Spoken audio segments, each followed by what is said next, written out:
thought about trying to do this with a mouse guard, but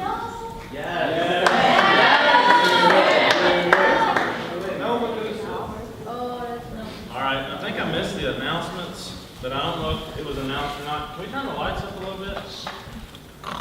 Sorry. Just a little, yeah. Okay. But Grace House Talent is next week. If you haven't signed up, sign-up sheet is right back there on the table. We only have one sign-up so far, and it's going to be awesome. Huh? You just have to look at the sign-up sheet. If you look at the sign-up sheet, you have to sign up. I will look, I'll take a picture. All right. So, I got a story for you, okay? So, one day, Brett and his teammates, they're on the 50-yard line. Sudden death. They had to score or the game was over. So, they called the play, and the play was called, I'm sure y'all have heard of this one, 673 F Stock 8 Omaha. I know you heard that, Omaha. Okay? So, they decided to run this play, and what this play does, of course, the center hikes it to the quarterback. Quarterback runs, hands it to the fullback. Fullback flips it to the tailback, which used to be Jalen Hurd. And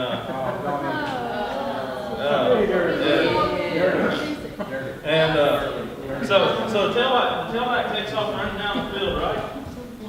And like all of a sudden he's met with three. I'm sorry, Trent. I'm sure I'm working you to death, man. Give it up to Trent. Yeah.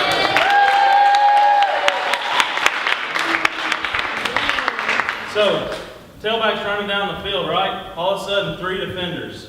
All right, does everybody know what a defender is? Yeah. Defenders like defense, person that tackles you and all that good stuff. These defenders were like no other. They were like 6'7", 350, run a 4.3 40. If you don't know what a 4.3 40 is, it's really fast, especially for somebody that's 6'7". Okay?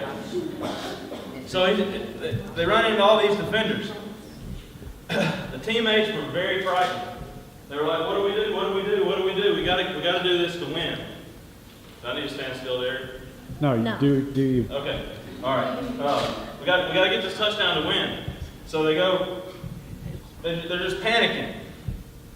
And out of nowhere, here comes Brett, the quarterback, right? Brett Favre. He comes the greatest quarterback ever. He comes out of nowhere and like blocks all the defenders, and the dude scores, right? Touchdown. Right? Yeah. We don't know what that's about here in Tennessee. Hey. Or Columbia or Mount Pleasant. So Brett turns around and looks at his teammates and he's like, what guys? Did you not think that I could do this? Did you not trust me? I told you I had this and we won the game. Right? So tonight I want to talk about Luke 8, and we should have a verse there, Mr. Jackson. There it is. Luke 8, 22 through 25. And talks about, I'm sure many of you have heard of the story, Jesus and the disciples in the boat, right? I'm not going to read that whole thing right now. I'm just going to start off by, I'm just going to do it kind of play by play. So one day Jesus said to his disciples, he said to who? His disciples. Okay, who were his disciples?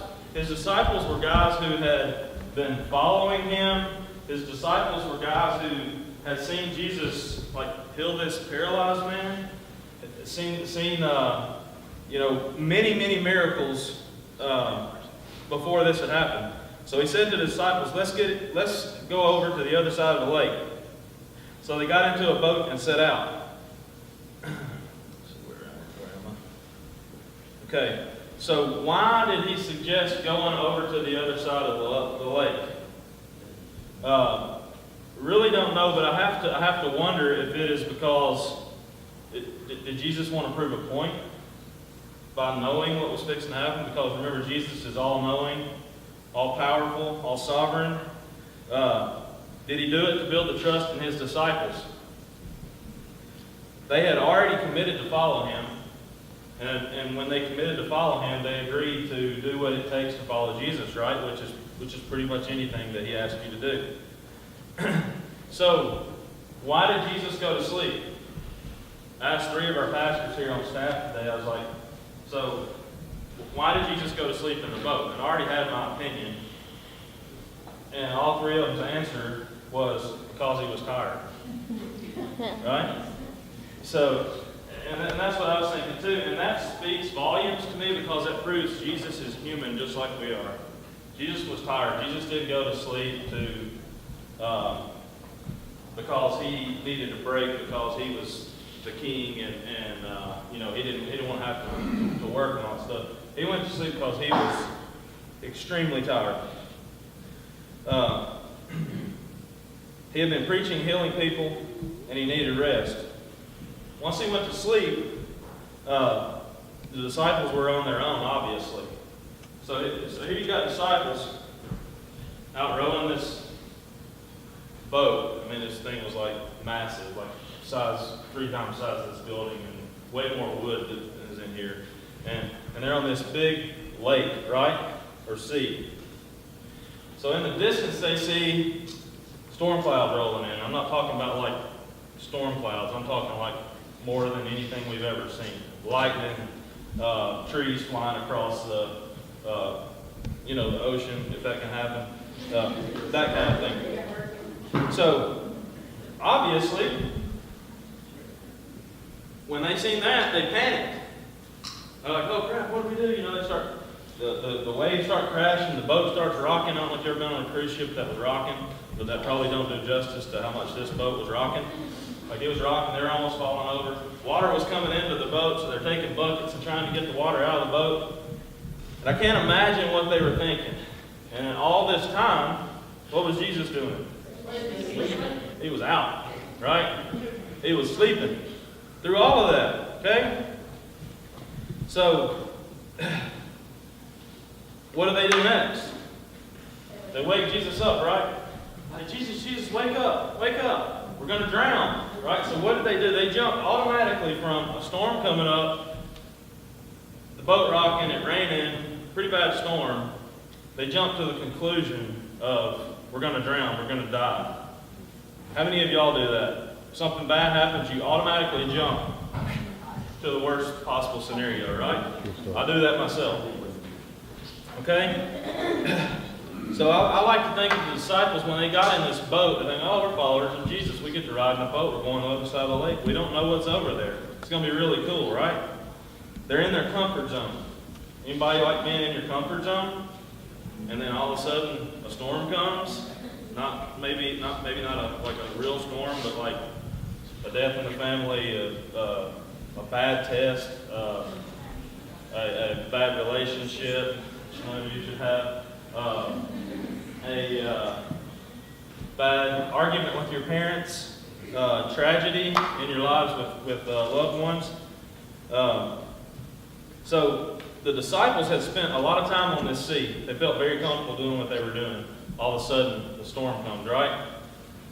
And it rocks their world. So something popped in my brain as I was writing this.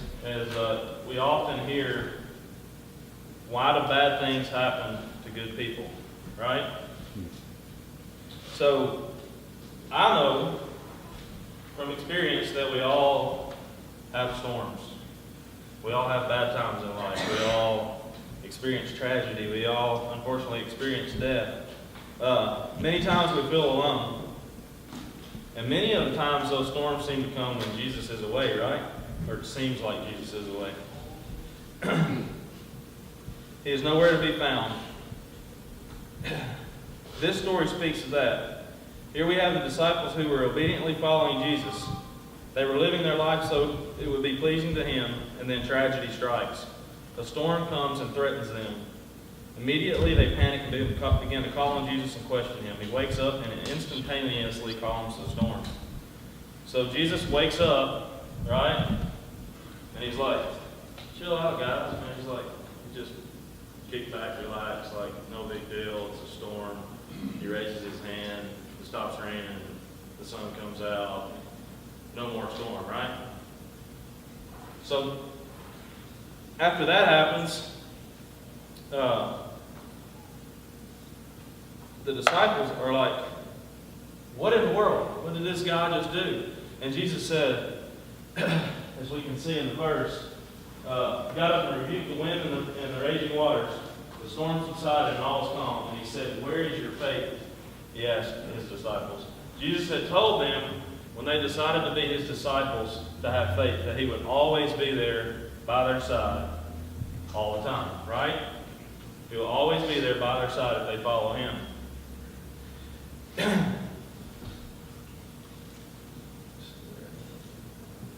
Okay.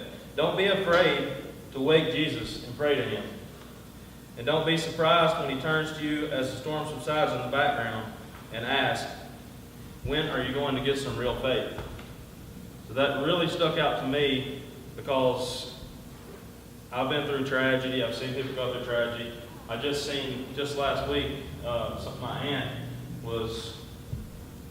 she was going to die. She was in really bad shape. And we prayed and prayed and prayed and stayed close to Jesus, and her family, her immediate family grew closer to Jesus. And now she's in rehab and life care, and she's going to get to go home in a couple of weeks. And that's just glory to God for that. It's amazing.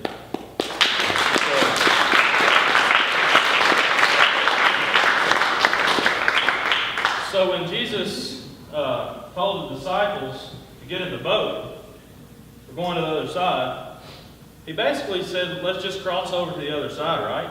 He didn't say, let's go drown in the middle of the Sea of Galilee. And that's not what he's telling us when he asks us to be followers of him, right?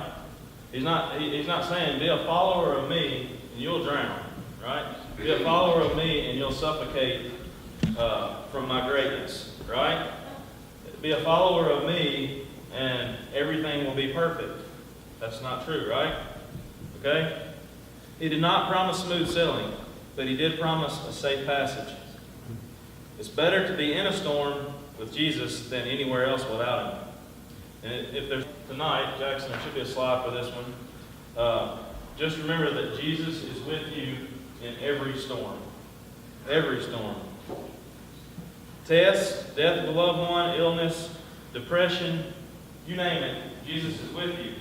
Now, if you decide to follow Jesus and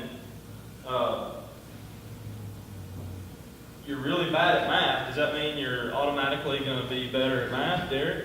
It does? No, Okay. false. Okay. That doesn't mean that, right? So where many people get pulled away is they think, okay, I'm a follower of Jesus, I'm in his boat. Tragedy strikes, and you don't feel like Jesus is with you, right? Because maybe the answer to your prayer of your grandmother living or whatever didn't happen. But Jesus is still there, right? Just imagine going through that without Jesus there. Just imagine the answer, when the answer to your prayer is not exactly what you wanted, imagine what it would have been if you wouldn't have had Jesus by your side to pray for. Okay? So the football players in the beginning of the message were doing what they had done for years. They were used to lining up on the line of scrimmage, snapping the ball and running through the play as they had practiced time after time. This was the play that always worked, their go-to play. Very similar to Luke 8:22 through 25 to me. The quarterback represents Jesus, right? Jesus is better than any quarterback ever was. But in this, the quarterback represents Jesus. The teammates represent the disciples. The quarterback has control like Jesus has control of our lives. The teammates rely on the quarterback to get the ball to them as we rely on Jesus. Once Jesus has put the ball in our hands, we tend to think we have control and tend to rely on Jesus much less. Then the defenders come after us, right? Who are the defenders? The storms, the devil, all of that, yeah? The obstacles are in the way, and we suddenly become frantic. We cry out for help as the teammates call for more help. When we do, Jesus comes to our rescue like he did for the disciples. My challenge to you, as well as myself, is to take the hand off from Jesus and stay with him all the way. Keep him by your side. Don't get too far in front of him or too far behind him. But even if you do, remember when we are obedient to him, he has it under control and ready to knock down any defenders or storms that may come our way. So, maybe you have, where's the band? Can y'all come back up and play a chorus or something? Maybe you've never gotten into the boat with Jesus. Maybe you've never been a disciple and stepped into that boat. Maybe you don't actually know what that means to be a disciple of Jesus. Maybe some of you have gotten in the boat or gotten on the team and went overboard, right? You're a disciple and you think, oh, it's going good, going good, going good. And tragedy strikes and you're like, where are you, Jesus? Well, you're out of the boat because Jesus is right there saying, I've got this. It may not seem like it, but I've got it. I'm by your side. I'm holding your hand. So now is the time to decide to follow Him if you haven't done that.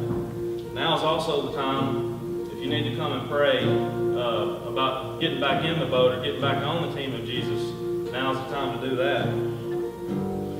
Jesus says, I am the light of the world. Whoever follows me will never walk in darkness, but will have the light of life.